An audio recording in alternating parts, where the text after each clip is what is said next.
नमस्कार, न्यूज 31 उत्तराखंड देख रहे हैं आप और मैं हूं आपके साथ नैना।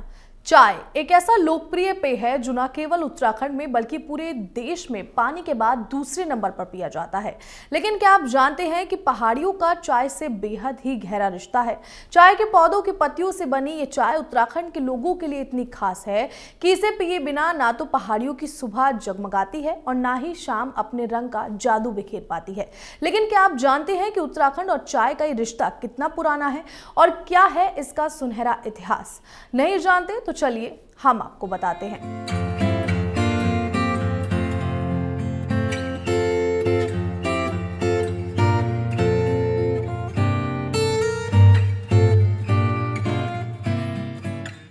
सबसे पहले चाय चीन से भारत कैसे आई और कैसे ये पहाड़ के घर घर का हिस्सा बन गई। चाय का इतिहास चीन से जुड़ा हुआ है।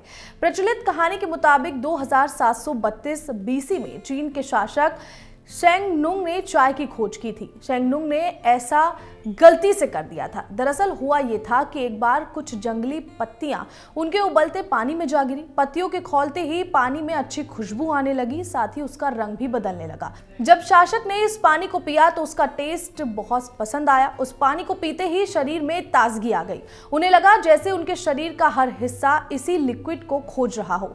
उस दौरान शेंगनुंग ने चाय का नाम चा आ रखा था। ये चीनी अक्षर है जिसका मतलब है परखना या फिर खोजना। और उसके बाद जब अंग्रेज यहां आए और 1834 में गवर्नर जनरल लॉर्ड बेंटिक ने असम में देखा कि वहां के लोग चाय की पत्तियों के साथ पानी को उबालकर पीते हैं, जिसे वो दवाई की तरह इस्तेमाल करते हैं, तब बेंटिक ने एक समिति बनाकर असम के लोगों को चाय की जानकारी दी, जिसके बाद चाय की परंपरा भारत में शुरू हो गई। इसके बाद 1835 में असम में चाय के और भी ज्यादा बाग लगाए गए।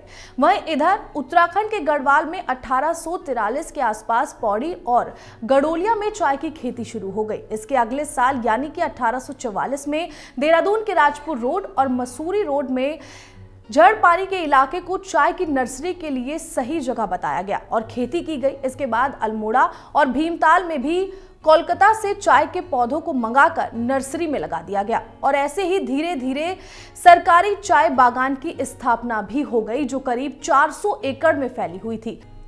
और 1830 से 1836 के बीच ब्रिटेन से कई परिवार उत्तराखंड के कई अलग अलग इलाकों में जैसे कि कोसानी, रानीखेत, अल्मोड़ा, दूनागिरी, बिनसर, लोहाघाट, मुक्तेश्वर, रामगढ़ में आकर बसने लगे और उत्तराखंड की भूमि पर चाय की खेती कर बड़े बड़े बागान बनाने लगे। धीरे धीरे ये चाय पूरे उत्तराखंड का हिस्सा बनती गई और उत्तराखंड में चाय की खेती इतनी तेजी से फैल गई कि घर घर में बनने लगी और लोगों को इसकी आदत हो गई। और अब चाय से न केवल पहाड़ियों का बल्कि पूरे भारत में रह रहे लोगों का पीछा कभी नहीं छूट सकता।